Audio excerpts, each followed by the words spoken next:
and it hits me, oh my gosh, this is that triangle. You know, there's explanation for everything that occurred in the Rendlesham Forest incident that doesn't involve aliens at all. It was completely silent. It comes right over our heads. He saw a classic flying saucer really standing in the clearing. He turned over to my father and held his hand, and he looked in his eyes and he said, "We're not alone." Welcome to Podcast UFO for our live show. We're live every Wednesday at 8 p.m. Eastern Standard Time on the Dark Matter Radio Network. Please remember to visit the website podcastufo.com for past episodes, blogs, and forums. During the show, feel free to participate live in our chat room.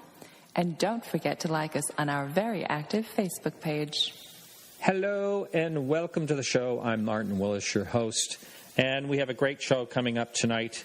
Ron Felber is our guest, and he's going to be talking about his book, The Mojave Incident, and it's inspired by a chilling story of alien abduction. Now, it's possible in the second hour that we may have a surprise guest. I'm not really sure. I'm waiting to get a text from someone is what is happening here.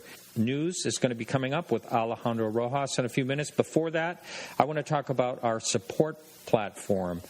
I sent out 2 emails to everyone that supports the show, and it got about a 50% open rate, which I guess is pretty high for a mass mailing, but pretty low when it comes to all the supporters. So a number of people do not have a clue that Joyride has gone away, and there's a new platform. I'm getting emails every day, hey, it's not working.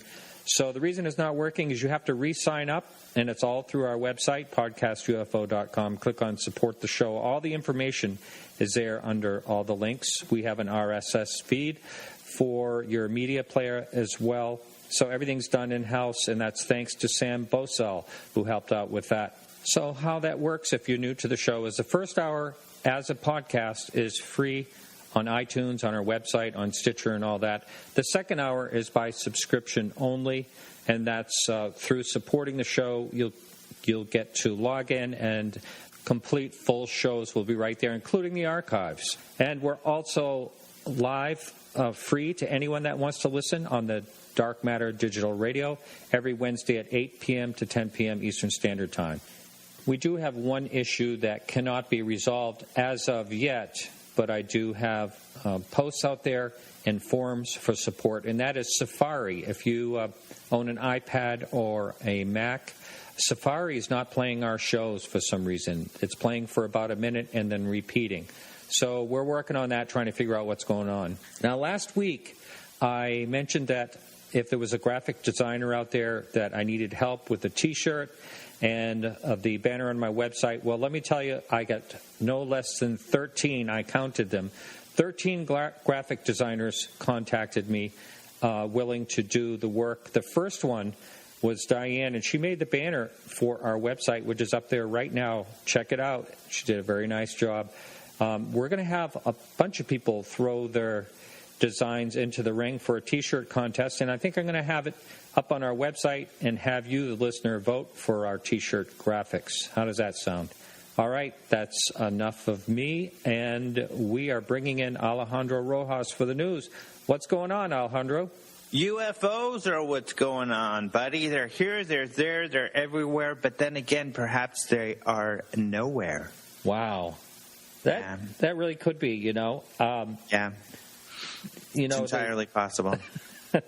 It's something I bring up on the show a number of times. I've said it, and probably people are tired of hearing it, but we may have totally the wrong idea with what we are seeing.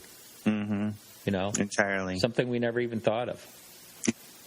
It's possible. Yeah, in fact, that's what I always say. Well, my girlfriend will get mad because she'll say, well, you believe they're aliens, right? And I'll be like, I don't know, okay? Because, you know, when it comes to science, most of the time we discover stuff we didn't expect to be there at all, you know? Like dark matter, dark energy, we don't even know what dark matter or dark energy is. We're clueless. So it's like, you know, we'll have an idea, oh, this is what it's probably like there. And then we check it out, and it's like, oh, my gosh, it's completely different.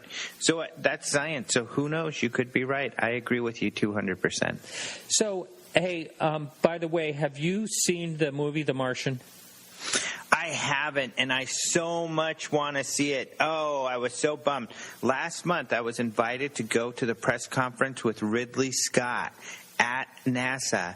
A NASA facility in California to talk about it, but I couldn't go. It's because I do these Huffington Post science blogs, and they invite me for these movies and stuff sometimes, and I couldn't go, and I've been looking forward to this movie for so long. Hopefully I'll be able to catch it this weekend. Yeah, I expect I'm going to go see it tomorrow. Hopefully. You haven't seen it? I haven't seen it. My son and I are probably going to go catch it tomorrow night. Yeah, cool. Looks really good, though, doesn't it? It looks awesome, and the reviews are great, so I'm really, really excited about it. I know. It's making like, I don't know, $70 million or something so far? Yeah, at least. Amazing. Yeah, pretty cool. Yeah. So we'll have to check that out. But this is something cool.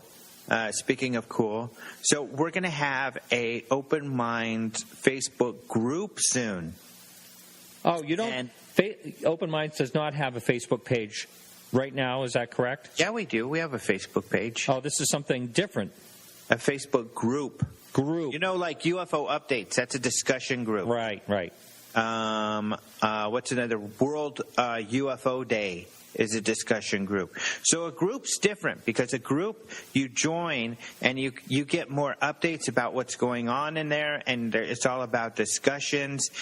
What's hard is they have to be admins like a forum. Like this is even a closed group because you could get booted.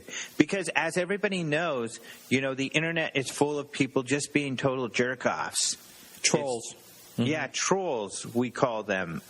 Or jerk-offs. I like calling them jerk-offs. But these admins for this MUFON group are just like specialists at watching over and making sure that, you know, people are behaving themselves, which is really cool because a lot of great discourse goes on. People agreeing and disagreeing on things, looking into sightings and stuff, but being very civil. So MUFON decided they can't handle having a Facebook page and a group.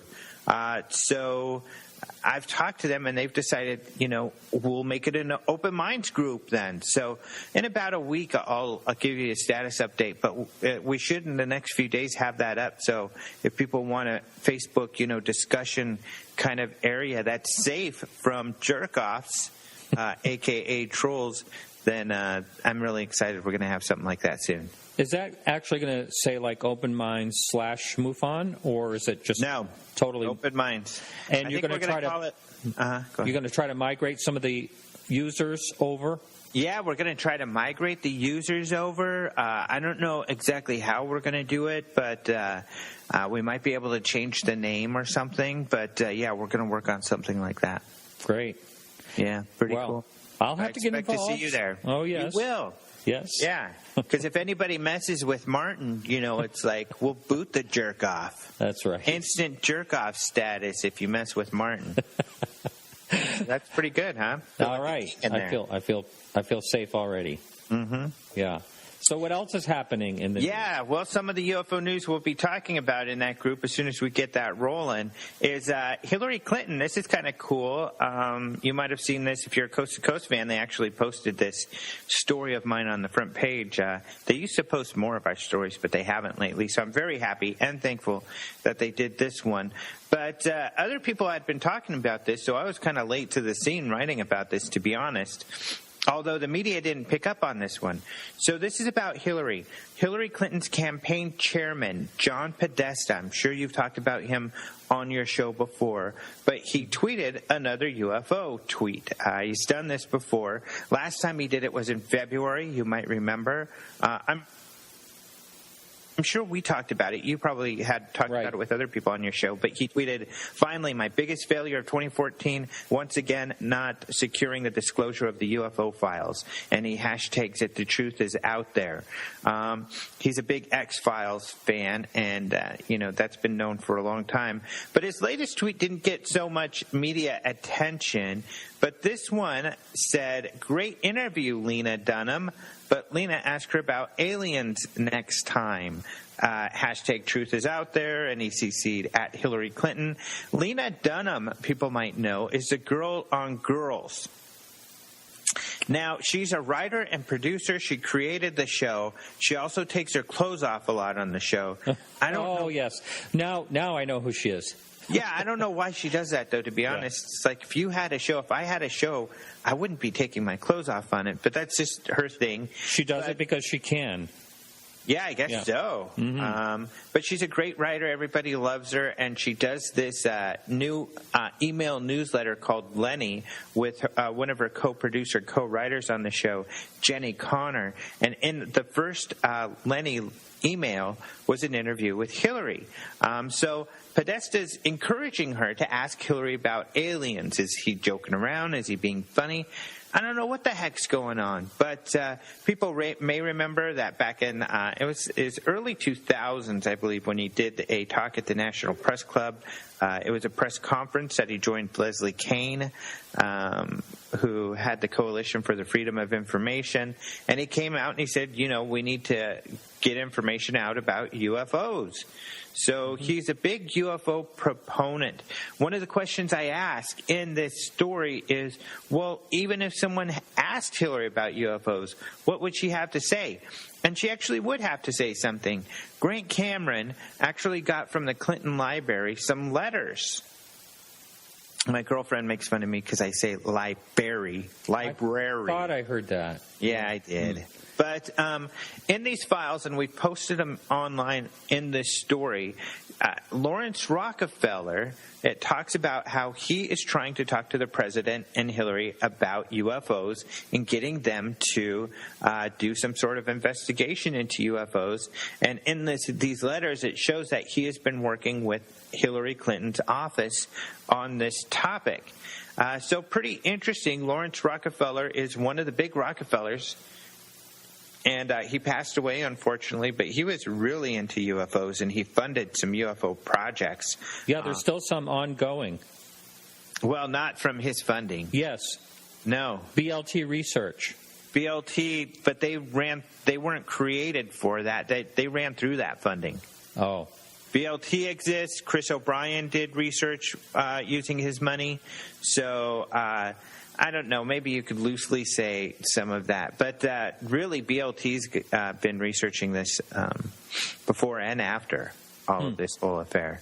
Well, I did not know that. Yeah, so BLT now is just one person, Nancy Talbot. Really, the others have passed away. So she's all alone because this...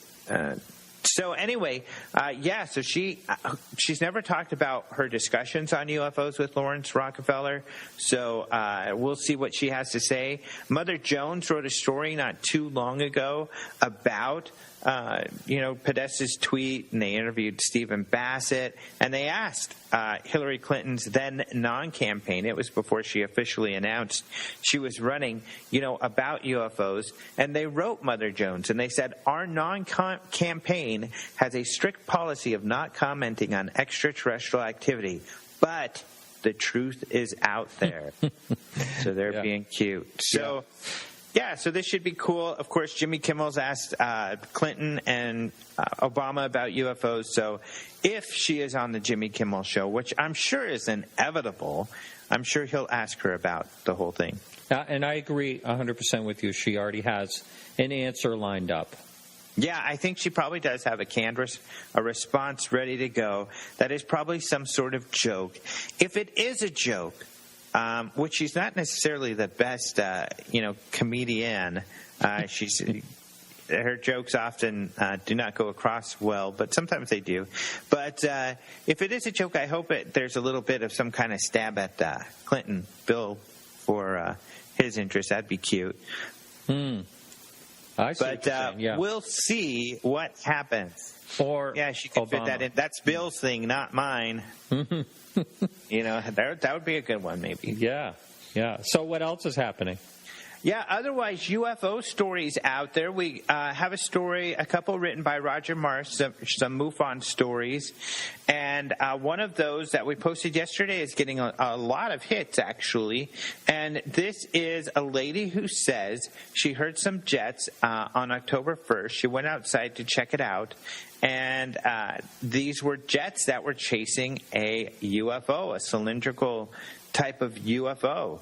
So that's kind of a weird story. There's no pictures or videos on this one, but it's just anecdotal. But yeah, that's a pretty interesting story. I like those stories because I have a friend that lives in Canada. I've mentioned this on my show a couple of times, and he was at a party at his house, and everyone was out on the deck. When he said everyone, like 15 or so people were out on the deck, and they heard these two jets flying, and right in front of them was a disc. Wow! And really? He said that the next day he looked in the paper. He said there was nothing. And a couple of his friends have spoken about it. But so this does happen. And the thing I mentioned last week when I had John Alexander on the show, I said, what about these people that are in the jets that are chasing these UFOs? You never really hear them talk about it. Mm-hmm. And, you don't. You really don't hear too much of that. What do you say? You know what? I can't remember. Oh, my gosh. You're getting old. I know. No, it was a whole week, Yeah. And it's happened, it seems like this sort of thing happens on a regular basis, at least in the Blue Book files. We have the famous 1952 Washington incident, which was actually a flap of incidents that happened in Washington. Right. They talked about it happening in San Diego and other areas at the time. And essentially, the pilots, when they used to talk about it way back then, before 1969, when they closed Blue Book, they used to say, we chased them. They were too fast. I don't know what it was. It was gone by the time I got there, and that's about it, like these kind of cat and mouse games. Now we never hear about it other than these witnesses. So it appears as though possibly this whole cat and mouse kind of game type of stuff still goes on. Right. Yes. Yep. How weird is that? Yeah. Yep. And another friend of mine had a sighting similar to, with two jets. So, yeah. It does really make you wonder. Well, so what's the last story of the day?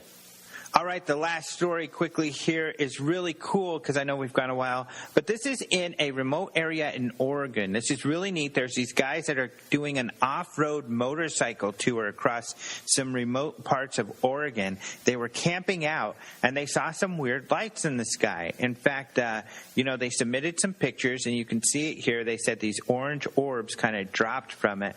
But the pictures are pretty neat. People will have to check these out. And what's really cool is in the first picture, I lightened up the picture, and it's just a really neat effect where you see these lights, and it looks pretty weird. So another cool sighting people are going to have to check out at openminds.tv.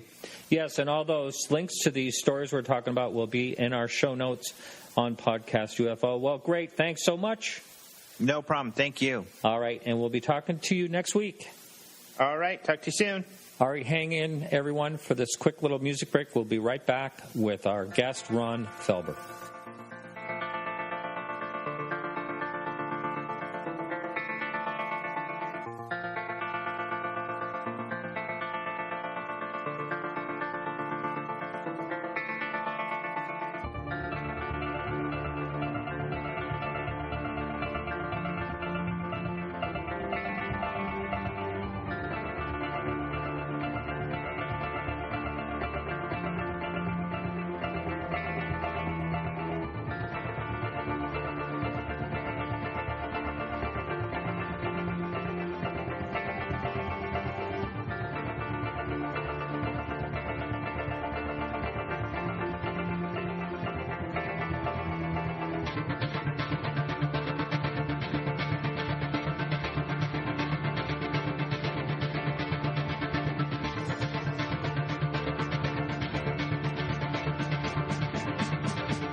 Hello, Ron Felber, how are you? I'm just fine. Is this Martin? It is, yes. Thank you for joining us. And Ron, this is I guess you're making the rounds. You've been on a couple of other shows lately, and welcome to this show. And you have a book. It's kind of outside of what you have normally written. And let's give the listener, for someone who hasn't heard you, your background, basically. You ran a company. You were a police officer at one time. You did all kinds of things. I've done all kinds of things. Yeah, I guess so. Really, I went to Georgetown University, and actually when I graduated, it was in the middle of a lot of economic turmoil. So actually I couldn't get a job in business, which is what I wanted. So the police department, as a federal marshal, would pay for graduate school. So I was in the police operations, transporting federal prisoners for about 3 years while I worked on a master's degree. And after that, fortunately, I was able to land a job in business and wound up becoming CEO of a pretty large company, about $250 million industrial chemical company. And then I got my doctorate in arts and letters, and I've been writing for my entire life. Wow. So this book that we're going to be talking about tonight, it's quite an incident, or ongoing, or possibly ongoing incident. And the title of your book is called Mojave Incident, and it's inspired by a chilling story of alien abduction.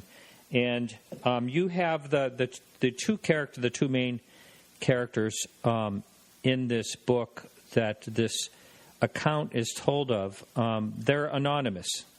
Is that right? Yes. We use the name Tom and Elise Gifford, and frankly, the reason is that they have children, and they were just reluctant to come forward at all. As a matter of fact, when I first was introduced to them, it was through a business friend who had played football, college football, with the gentleman Tom Gifford in the story, his wife Elise, and he was an all-state football player. Now, he had this experience, this UFO alien abduction experience, sustained for 8 hours conscious, 4 hours that was recovered through retrogressive hypnosis. But by and large, they did not want to talk about this. They went to their parents with it, and they were met with, I guess, empathy, but not necessarily belief. And I think that really made this like a deep, dark secret that they held inside for a long time. And my friend a mutual friend introduced us. The idea was, well, maybe it would be helpful to them to tell their story and get it out, some cathartic in some way. And from my standpoint, he knew I was a writer. And at first I said I had no interest in an alien abduction story. But once I heard the story and realized how significant it was, I had no choice but to write it. Okay. There's a little bit of an issue.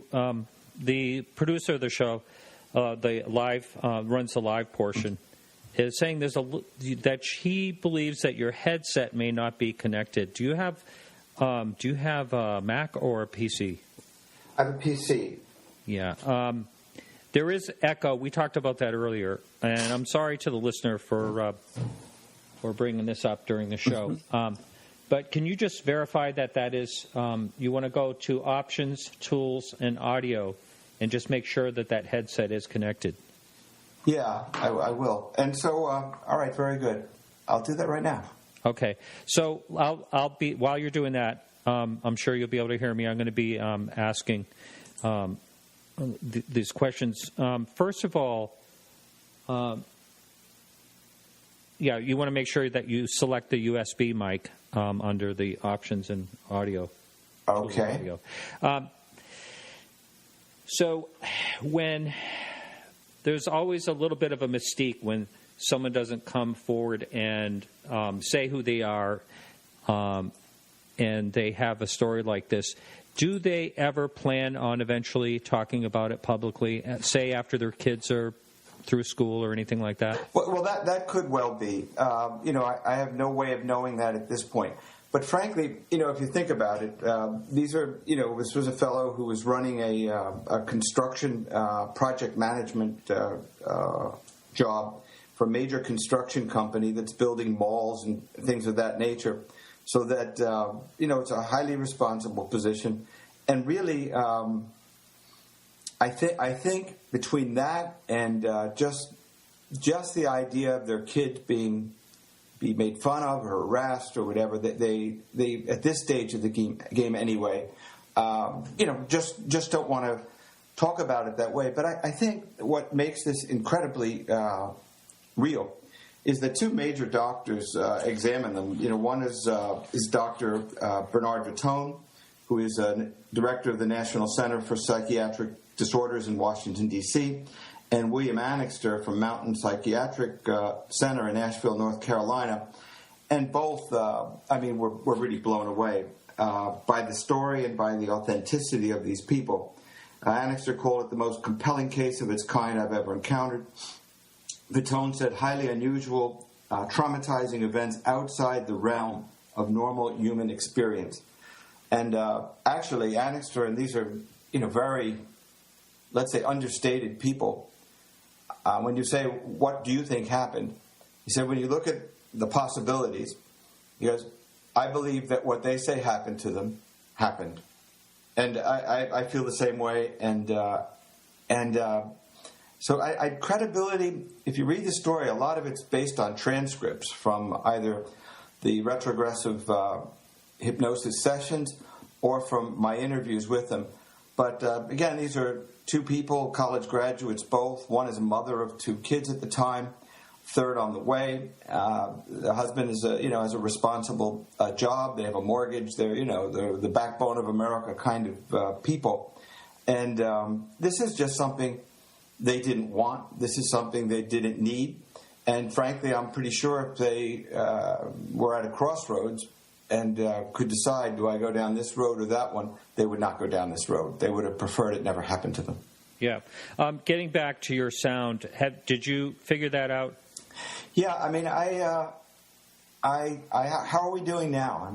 It still sounds basically the same. And so, did you?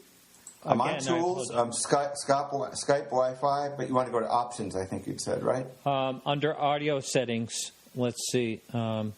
I have Tools. Tools. Okay, let me just see one more time. Audio settings. Yeah, options, tools, audio. All right, audio settings. Here we are, yeah. And then you select your USB mic. All right. It says just microphone, and it's on. It should say the particular microphone. It says desktop microphone HD 3000. It does say that right now? Yes. Now maybe it's on, it's sort of to the right of the center. Maybe I want to tone it down a bit. No, if there should be a drop down, and if it, why don't you tap on it? There's the drop down, and it says desktop microphone, and then microphone Realtek. Maybe I want to. Are you there? It's not that one. Okay. So for the listening audience, I do apologize for this. We did try to check this out earlier, so there wouldn't be a problem. So hopefully he's going to figure out to put it back to where the setting was any minute now. Meanwhile, how about now? Is this okay? That'll work. Whatever happened, you went stealth there for a while, so yeah. You're back. Okay, so that's enough. We'll move on with this right now. Can you explain to the listening audience, tell them the story on how this whole thing came about? Well, sure. Basically, this would be Tom and Elise Gifford again. I told you their backgrounds somewhat. One is a young mother and basically wanted to, get out. She was in a house with kids and wanted a night out, wanted a small vacation from the children. And the husband, in the meantime, wanted to go hunting. And so there was a reason for that. He had missed a mule deer shot a year before. His father and brother gave him a relentless hard time about it, and he wanted to vindicate himself. what they decided to do was to do both. So they'd go dancing and do a little gambling, listen to some music at a place called Whiskey Pete's near Mid Hills campsite. And after that, he would spend the next day hunting. And that would be a kind of compromise they worked out.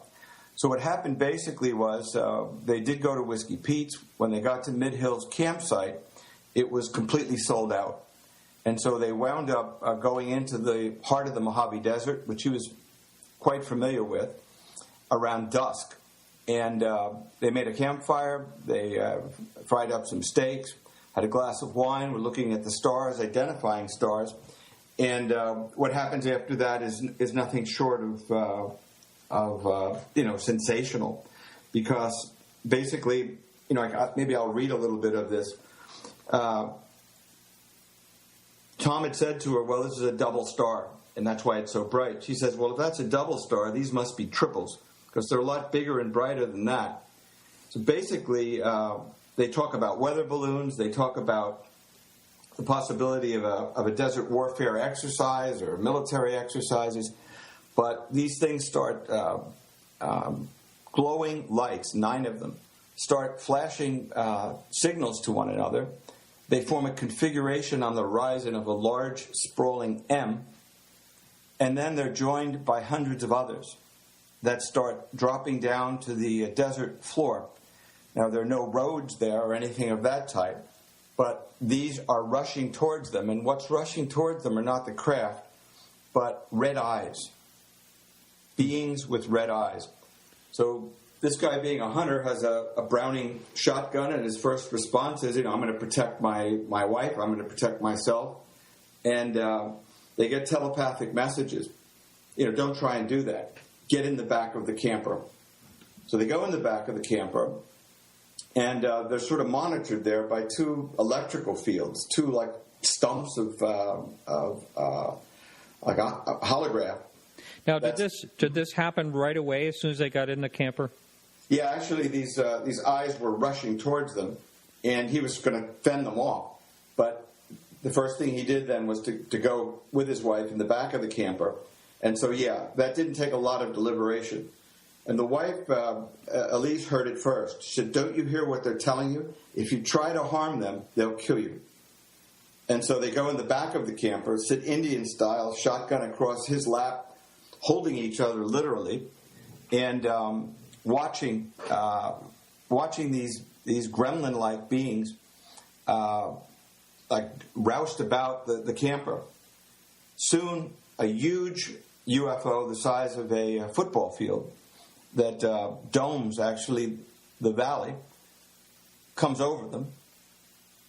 9 illuminated beings, and there are some very good descriptions, and that's what I think is very special about this account, because it's conscious, because they're both together pinching each other literally. So can we just back up a little bit? Yes, of course. Okay. So first of all, they see the stars in a distance, and they make a formation like an M, if I remember right, in Correct. the book and all that. And then they see these things dropping, maybe hundreds of them, and Yes. they're all heading toward them, and that's before they even saw the domed. That's correct. So that That's was correct. like supposedly off, must have been off in the distance or something. And Well, actually, what I think happened was the crafts that they saw were other than the large craft, and perhaps miniature versions of the large craft. In other words, these were much smaller units that dropped down from the sky. They seemed to be abandoned. The beings came rushing towards them. They were capped then. Once they were in the camper, they realized they were capped by this huge UFO. And again, I have some really very specific descriptions about all of these things. And then these illuminated beings that are so shiny that they close the curtains, but it does no good. The light start encircling the camper and putting them through some mental gymnastics that are nothing short of torture. And this was all telepathic? This was telepathic, absolutely correct, right? And so were they actually seeing visions, or was this just all like words coming into their mind? Words, but not just words, full scenarios where they were really made to relive specific traumatic, some exalting, some horrible experiences in their life. For example, Elise had been molested as a child, and this was something she was reliving. So why on earth would they're trying to traumatize to see how people react? I mean, this is all speculative, of course, but is that what you got out of this? Absolutely. And by the way, when Elise is hypnotized, she makes it very clear that that's exactly what what the situation was like, because at the end she says that they don't have emotions like we do, and they need us to teach them. They need to understand humans. Now, this is not anything benevolent. This is like a scientific experiment. They're putting them through their paces to see how they react, to see what crying is like, what hysteria is like, what terror is like. And these people are trapped in the back of the camper undergoing these things. Wow. And how long did this I understand that they possibly went on board and all that, but how long did this last? It sounds like, every second would feel like an hour in a situation like this. Hours is what they talk about, and actually when they awaken in the morning, they're outside the camper. The fire is run out. The fire is ashed out, and they don't know how they got out of the camper. But that was recovered again through retrogressive hypnosis. But the conscious experience was sustained, in I would say in the area of 6 hours. Wow. Mm-hmm. That's a long, long time. Here's a quote, by the way, just to give you a feel for the emotional trauma here. This is from Tom Gifford when he first sees what's going on. When we first saw them dropping from the sky, we thought it was some kind of military maneuver, maybe for Operation Desert Storm, but it was too massive even for that. I mean, there were hundreds of them falling, then rushing toward us. So I kicked out the campfire, grabbed my gun, and ran into the back of the camper with Elise. Then we sat there Indian style, waiting until they came, hundreds of them, pairs of tiny red eyes glowing in the dark around us. Why didn't they, it seems to me that if I saw I'm just thinking of how I would react, or how I'd think I'd react. I don't know if I would, but if I saw all this happening, I would get in that camper truck, whatever it is, and floor it and head back out of the desert as fast as I could. Did they consider doing that? Well, they went into the back of the camper because that's what they were instructed to do. But this desert terrain was so rough, and this was the thing that first startled them. How are these things rushing towards them when it's basically cactus and sand and really rough terrain, rocky? So how is this happening? So if you were going to take a truck, you wouldn't be flooring it in the dark. Mm-hmm. Mm-hmm. Okay. And now they had hypnosis and more things were uncovered. Yes. Basically. But, okay, getting back to their children, it was just them two, but they had kids at home or something like that?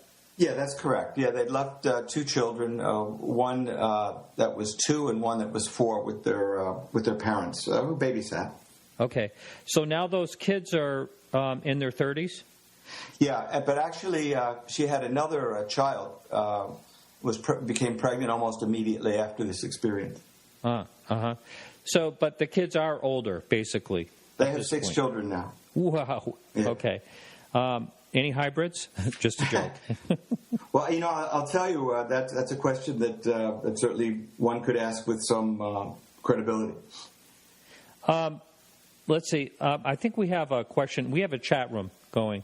And do you think that dreams can uncover hidden memories? Did they have dreams like... They had more than dreams. I mean, they had really incredible experiences afterwards that were quite terrifying, where they felt like they were watched constantly. And as a matter of fact, when Elise became pregnant, she was convinced they were in the room watching. Oh. And one evening, late at night, they hear their son screaming. And this would be a 5-year-old at the time. So they go running into his room, and he's spinning like a top. So the mother, of course, calms him down, hugs him, and they're about to leave, and he said, "Please don't leave." And they say, "Why?" "Because when you leave, the monsters with the red eyes come." Oh, boy. So did they openly, as the children became, or at least some of them became adults, did they openly talk to them about this whole experience? I think that my understanding is that they talk to the 2 older ones, but again, they have 4 children that are unaware of this, and that's part of the other issue with anonymity. Yeah. Uh-huh. By the way, to get back to the question that I kind of digressed a bit, I'm sorry. Do dreams reveal unconscious experiences? Yeah, I think they do. Mm-hmm. And you mentioned earlier when we first started talking that there were 2 different doctors, maybe a psychiatrist, or two people that... 2 medical doctors. 2 medical doctors. Now, did they actually pay to have this? I did. You did? Yep. And it was that couldn't have been cheap. Was it for the purpose of this book? Yes, absolutely. So you were looking at that time to see what kind of credibility, or you wanted to confirm the credibility of these people? Sure, they took polygraph tests too, and the only reason actually that Elise did and Tom did was because she was pregnant, and that involves electricity, and they were wary of giving a pregnant woman a polygraph test. And they passed. He passed. Yes. Mm-hmm. Wow. Okay. So let's talk further. What came out after they had the regression hypnotherapy? Yeah. Really, the book includes a lot of that, and the reason, is because it's so powerful, I think, and if you could have been there, I have to say, and I know you weren't, and you can't be there, but you'd never forget it. So here's a little bit of a piece. Dr. Annixter accepted her answer when she said that it was too unclear for her to articulate. He turned in his seat toward Elise, who sat, her body lax, head tilted to one side, lying on her right shoulder. "Elise, do you have any idea what these beings want, or why they're here?" It was strange watching as Elise sprang up in her chair, suddenly animated and alert. Her voice, rather than soft and emotional, took on a new cadence that was clipped and direct, quite unlike her. "They want to make contact with the population. Tom and I are specimens, imperfect like the human race. When ready to communicate with them face to face, then the world will be too." Her actions, such as edging forward in her chair at the moment, seemed mechanical, as did her voice as she continued. "They have to study our reactions, so they know how to approach us. They don't have emotions like ours, so they need us to teach them. They need to understand humans. Do you have a sense as to who they are and where they come from? There are 5 galaxies. Theirs is the next closest. In order for all 5 galaxies to work together one day, they have to start, and they're starting with us, so we'll be united galaxies." "What else do you know?" Annixter asked. "I know where the universe ends." "Is that something you could put into words?" "Our universe ends where theirs begins. Our universe ends when all its matter stops mattering to us and starts mattering to them." Now, were you... I'm not... and I hope you don't take this the wrong way, but I'm not really big into excerpts being read. Okay. But so I'd rather hear more or less first-hand accounts. Sure. If you don't mind. So were you in the room when this was? Of course, yeah. And so tell me what that was like. Well, I mean, you could have heard a pin drop because you really felt like these people who were hypnotized and rather almost lethargic, all of a sudden spring to life, and use words and verbiage that you could never imagine them using before. Very precise, very concise, like it wasn't them that was talking. So that must have been pretty freaky to see. You could have heard a pin drop. Yeah. And now was, I'm sorry, what do you call the gentleman's name? Dr. Annixter? No. The husband and wife. Oh, Tom and Elise. I'm sorry. Tom. Okay. Was Tom present during when his wife was being? Yes. And vice versa. They did it separately first, and that was really great because even their recovered memories, linked with one another. And even on the ship, they were taken apart from each other, but they felt like they were together, like telepathically. I guess, they felt like they had this bond between them, of course, husband and wife. And then they were brought together, and they were both hypnotized together, and that was equally intriguing. Were there tapes made of the videotapes? Yes, videotapes. Yeah. Mm-hmm. Wow. So someday those might come out. Oh, absolutely. I mean, I have those tapes, sure. Yeah. That kind of reminds me of the Betty and Barney Hill situation where they had audio tapes, but not video but tapes. This is something, and I think this is significant maybe to your listeners. But, of course, I'm familiar with the Betty and Barney Hill and some of the early UFO things and alien abduction type stories.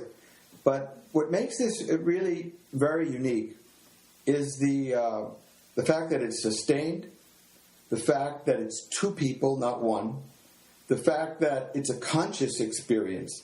So the bulk of this, was conscious. And maybe 1/3 of it, or 25% of it, a quarter of it, was recaptured through retrogressive hypnosis. So that you've got a conscious experience where these two people are literally pinching themselves, saying, what do you see? Because even while the saucer is this huge craft is hovering above them, there's another, what they call a searcher, that's combing the desert basin, apparently mining minerals. And this is a place where Alumax, for example, gets exotic metals and whatnot used for laser weaponry, etc. And they could see this, what they called a triangular, craft, combing the desert basin, sucking up material from the desert basin. So it's almost like a veil is lifted or a curtain is lifted for a sustained exposure to another universe, another world, something very, very different from a lot of other stories because it's so complete. Now, getting back to the tapes, you could actually make them just audio and make those available, I would think. I can't see any harm. No one would be able to pinpoint, who the people were just by their voice. But that's true. But most of the book is actually word for word pulled from the if there's a section of Dr. Annixter with Elise Gifford, it comes directly from the tape. So there's a lot of oohs and ahs and, I can't quite see this. Well, it's not coming in clearly. They don't want me to tell you. So what I managed to do and what anyone would do is to take the significant pieces of the tape where they actually give information. And that's what's, very elemental to the book. Okay. Up on the message board, Matthew is asking, did the wife ever do a polygraph test after she gave birth? No. She never did? No. Is that something that you have tried to get her to do? No. Actually, we carted them off from California to Washington, D.C. for a week, then to South Carolina for a week. It did, hours and hours and hours of taped and videotapes and whatnot.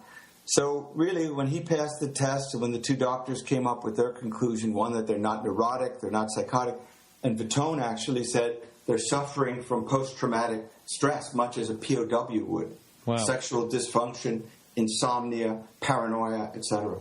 So it just didn't seem, important, to tell you the truth. Okay, so outside of yourself and the two doctors, how many people that know them closely know about this story? I can't say, obviously I can't say because I don't live with them moment to moment, but it's a small number. And I can tell you that their parents, obviously, two of their children, the older ones, and and the mutual friend that we shared. So those would be the people that I'm aware, outside of the two doctors and myself, that would know about this. And can you? Well, I have like two questions. I don't know which one to ask first, but I wanted to find out how you were introduced to them to begin with. And I am going to forget the second question, so go ahead and answer that. Yeah, this was a fellow that worked for me. I mentioned that I was an executive CEO of this company. We had about 150 salespeople in the Americas. So he was a salesperson in California, and we got to be friends. He was a bright guy, just a very personable fellow. So we got to be friends. He knew I was a writer, and he had played college football with Tom Gifford, who was an all-state football player in college, and they were best friends. So he knew how terribly these people were suffering and how morbid, their life had become due to this and holding it in. And he thought from my side it was a great story, and from their side it would be maybe cathartic to tell it. I originally didn't want to do the story because I said I don't do that kind of thing. I mean, I'd written some books on business. I'd written some spy novels and some True Detective stories and things like that. Actually, for True Detective magazine, and had a series that I was working on, fiction. But this was not something that was really appealing to me. But once I heard the story and the depth of it and the breadth and how sincere these people were and how it had affected their lives, I just felt like I didn't think there was a story that I'd ever heard that had this scope and expanse and the detail and specificity that this did. And so I wrote it. Now, let's just say this situation, I do want to talk about the craft and all that in just a minute, but just say this whole situation happened, and I can't imagine how horrified they both were. What do you do the next day? What did they do the next day? Yeah, actually, they debated whether they should tell their parents. Mm-hmm. I mean, that's what they did the next day. The next day, they slept a long time, that too, and they compared notes. The next day, they, I guess, debated how to approach their parents, if they should approach their parents, if this was something they should just keep to themselves entirely. What never came up was, can we exploit this in some way? Because this guy had an important job, and by the way, struggled. Nothing seemed important to him after this. So working, a shopping mall, constructing a shopping mall was the furthest thing from his mind. All these things are dwarfed by the hugeness of this of what they'd experienced. Right. We're getting a little bit of background noise here. Are you up next to your mic? Actually, I'm wearing a headset. It is a headset. Okay. Yes. All right. I'll quit talking about that. I already got teased on the chat room about that. Okay. So they came forward and did tell their parents. And how did their parents take this story? Well, I mean, I have to say, probably better than my parents would have. They were very understanding, and because, they could tell that over the weeks that had gone by, so let's say it took them 3 weeks to get up the nerve to sit down and discuss this, they could see that they hadn't slept, that they looked terrible, that they were distracted, and so they were empathetic to all of it. But, of course, the first thing they say, well, maybe, there's a desert warfare exercises that go on and this and that. And, Tom, who, again, was a bright guy and knew about guns, knew about weapons, knew about a lot of things like that, said to me, do you think that I wouldn't know the difference between a military exercise and this? He said, the craft I saw, no military could ever contemplate. What we saw is beyond the pale of any military. And you just have to believe that. And, So, I mean, maybe you have kids, and maybe you could. So maybe somebody says, and again, these were very, very straight, religious sort of people coming from that kind of background, and so drugs obviously comes up. LSD, for example, peyote or mescaline, or even botulism, maybe from a bad can of beans or something like that. But the psychiatrist discounted that, because if they were hallucinating, let's say with LSD, just for one of another scenario, they would not be hallucinating the same things. Right. They'd be off on their own tangents built from their subconscious. So it's impossible that if you took LSD and I took LSD, moment to moment, we'd be seeing the same things, comparing notes like this as they did. Uh-huh. Now, did the next day when they woke up, you said they slept a lot, which you actually do hear a lot about people that are claiming that they were abducted. They always seem to sleep a lot the next day. I don't know if you've ever heard that before or not, but did they think to report this whole thing to the authorities, whatever authorities would be? I'm sure that was something that they debated the next day and days after that. But if you look at the scope of this story, I just don't think there was evidence. And if there was, let's say that this thing was tracked on radar, it's not the kind of thing somebody's going to say, "Oh, you're right. That day there was this on the radar screen." I don't think it works that way. I think the way it works, even when a guy like Jimmy Carter, former president, or Ronald Reagan, former president, talks about a UFO, which they have, or the governor of Arizona, for example, during the Phoenix Lights, actually now comes out, after he's out of office, and says, "My son and I saw a UFO that was the size of a football field, the size of a city, and it floated over our heads while we were in a park." But while he was governor, he actually ridiculed those people, kind of made fun of them. Right. And so I think there's just no great benefit. I think when you really analyze it, and it's you and your life and your reputation and your family, I think the second conclusion you come to is, let's just keep this to ourselves. Mm-hmm. Yeah, I'm sure a lot of people, I could understand that totally. Another question up on the message board is, what is the main thing learned about the alien agenda? Yeah, that's really a great question. And in these transcripts and in the book,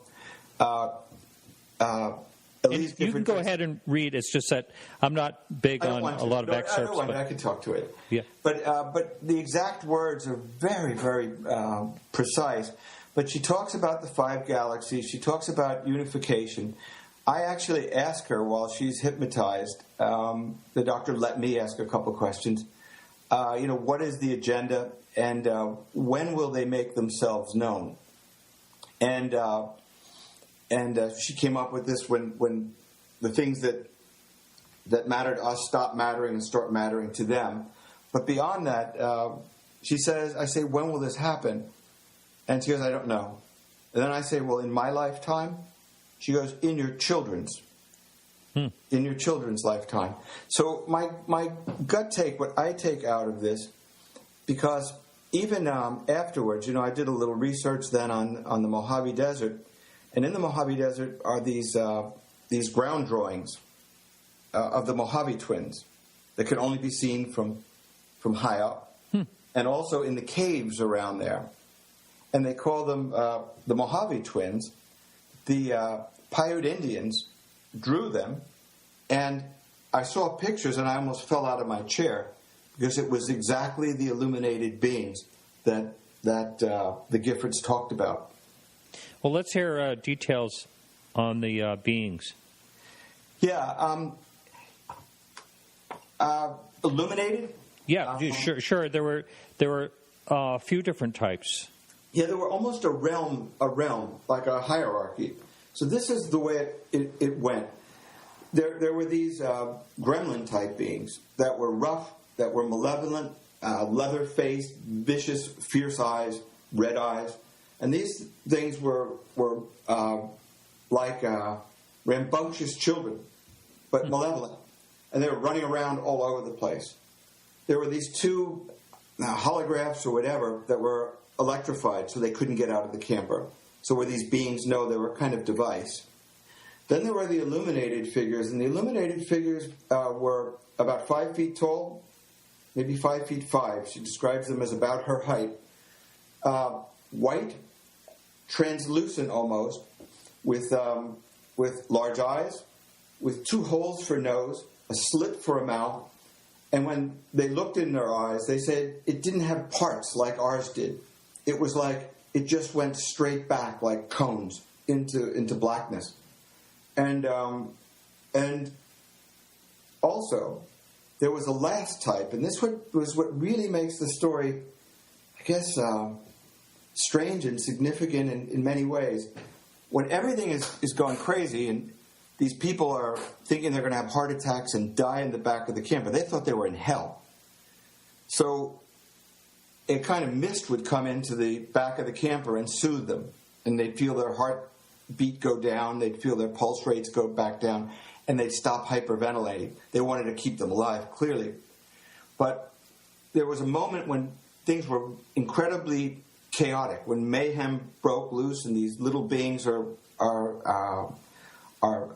jostling around the camper and in trees. The searcher is combing the desert basin. These illuminated figures are putting them through hell mentally. And all of a sudden, an angelic presence, clearly feminine, they say, a swirling sort of motion, and a feminine presence like a woman, says, "Don't worry, this will be over. This will not last forever. Be calm, be comforted. This will cease." And they called that being, just again between themselves, the Comforter. But it really was a lot like people would describe a Marian visitation, maybe at Fatima, Lourdes, something along those lines. But there was a clear order to this. And the order would be something like the illuminated figures were scientists, very clinical, no emotions whatsoever. The malevolent beings, go figure, they called them gremlins. The angelic presence, something else again. On the ship, when they did recover memories from being on the ship and being examined,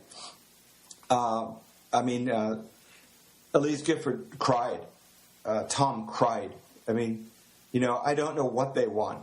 I don't know why they're staring at us like this. They're putting their fingers over my body. They're putting probes over my body. They had Tom had a device inserted in his anus, and she as well. So these were not pleasant experiences, and these were scientific experiments. Wow. When this was going on, this was all the stuff that they were not conscious of, and they had to regress to find all this stuff out? Well, no, actually, the illuminated beings and the gyrations they went through in the back, that was conscious. The gremlin beings, conscious. The spacecraft itself, conscious. The searcher, that seemed to be mining minerals from the desert basin, conscious. They had vague memories of lights and going up into the camper, the whole ground being sucked up into the craft, into a kind of holding chamber where there were other kinds of beings. And they had vague memories of that. And in dreams, it would start to come out. But it was very unclear. And when you'd ask them, they'd say, it's there. I just can't get at it. And that's what inspired the retrogressive hypnosis. I see. Now, did they spend a lot of time in the Mojave? He did. His father was a hunter and his brother was a hunter, so they would go hunting in the Mojave for mule deer, for example, and quail and things of that nature. Now, were they aware of those drawings you were talking about before? I wasn't. They weren't. I wasn't. No, I just came upon it. Sometimes you see these books, The 7 Wonders of the World or something along those lines. So I was in a doctor's office And I look at this, and like I said, I almost fell off my chair because I'm saying this is exactly what these people are talking about. Oh, wow. Now, the question that comes up all the time when it comes to abductions is, do you happen to know their blood type? No, I honestly I don't. No. Yeah. Never came up. It would be interesting if one of them or both of them were Rh negative, just to keep, you may want to make a mental note of that and see if you can find that out. Because there is some type of connection. It seems to be that way. And Nick Redfern has written a book on that very subject. He was a guest a while back. And there's someone else that's our listener in the chat room that has been looking into this quite a bit. Let's see. There was another question up here. Did the couple have contact other than the desert? You know, that's a great question. And the answer is yes. Tom Gifford, when he was 8 years old, and this is one of the reasons it was so also terrifying to him when he was 8 or so, he was fishing with a friend. And they thought they saw an object, a UFO. So they looked, and, typical of these things, well, that's a shiny object, and it gets closer and closer. Then they get scared, and the two kids drop their fishing rods and start running. And he had some missing time then, but he always remembered running, and he always remembered running away from this UFO that seemed to be tailing him, and having missing time. So when he saw this happening, you can imagine, 25 years later, it just sent chills down his spine. Now, the book comes out. Has that changed their life at all? Are they keeping like a really good finger on the pulse of how this book is doing and how it's being accepted? And the next question is, have they listened to any of your interviews? No, I don't think so. I think, like I said, this was something that happened in 89, 90, 91. That's when I did a lot of this. And I did a version of it that I wasn't particularly pleased with. It's a tough story to put together as a writer, I have to say. And so they were thrown into the arms, I think, of the Mormon Church. I told you about the trauma, the post-trauma that they went through. And I think it had a lot to do with them becoming devout Mormons for a period of time, a number of years, and moving to Salt Lake City. Since that time, more recently, they are not active with the church, but I think it provided a sort of sanctuary for them in times when you're trying to discern what's real and what isn't. Right. Now, what were your thoughts about the possibility of alien abduction beforehand? I mean, I would say I looked at it as interesting. It's certainly a fascinating and interesting topic, but I can't say that. And I never felt that people were crazy or that sort of thing. I thought there were misunderstandings that could go on. And I also thought, and again, maybe not the kindest thought, but I thought that sometimes people look at the world and it seems not as hopeful and maybe kind of depressing even. And these were kind of fantasies that maybe were escape routes for some people. Mm-hmm. No, I think that's a basis of a lot of conspiracy theories and the doomsdayers and all that. It is life can be trying, and sometimes people are looking for ways to get out of their head, more or less. Mm-hmm. Yeah, something like that. Yeah. Now, you've written fiction and nonfiction. By the way, this is based on a true story, but this is basically more or less transcripts. Is that right? No, this is why I say it's a true story. Okay, so there's nothing in here that isn't factual. But what I had to do, just for dramatic reasons, is to take chronology and move it around a little bit, just for dramatic reasons, just for continuity. You know, life doesn't happen like a novel, or life doesn't happen like an article. And so while the facts aren't changed, what I did have to do was to move chronology around a little bit, and just so that it was more digestible. So, but it's a true story, and what I did try to do is write it like a novel, so that it had impact, and you captured the emotions that went on, beneath the surface in terms of the relationship with their kids and their parents and things of that nature. I imagine this would be trying for any couple to go through on their relationship, for sure. Yeah, I couldn't agree more. Yeah. When you were interviewing them the first time, how long did it take them to come out with everything, basically? Well, everything wasn't everything. You know, it came out, and this is what makes it, so if you think about people talking about a story, let's say not a well-burnished story, that for years you've sort of told this story, but a very complicated story, which this is, because it's like, again, an exposure of a world, not an incident. And so they would tell a piece of it, and this is where the chronology came in. And I said, well, exactly when did that happen? I mean, what time was that? And was this before, with your parents? Was it 5 days later or 3? So it took a lot, and I had to really look at the tapes, and I had maybe 30, 40 hours of tapes, and then the videotapes and whatnot, and see how these things came together. Do you know what I mean? Because what people talk about is what's most traumatizing to them. Right. Well, let's talk about the craft and what their experience or what they recalled from going on board, how they went on board, what happened, and all that. Yeah. Well, basically, they talk about almost the entire land that they were on. This is the way it felt. Now, whether this was real or not, I don't know. They don't say this is what happened. This is what they say it felt like.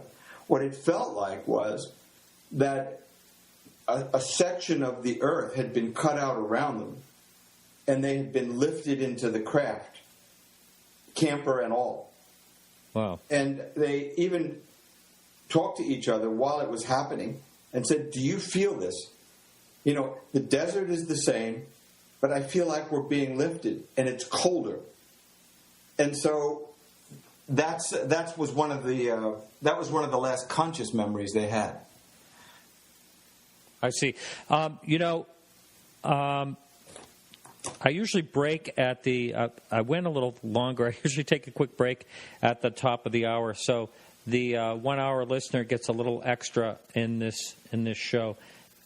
So that's it for the first hour. If you'd like to listen to the second hour, or all the full shows plus archives, all you have to do is go to our website, podcastufo.com, and click on Support the Show and sign up. It's a sign up and login, and for only $1 or more per month. And let me tell you, the second half of the show becomes pretty interesting. We have a caller call in and kind of dispute some things in the book. And also we have Lee Spiegel coming on from the Huffington Post.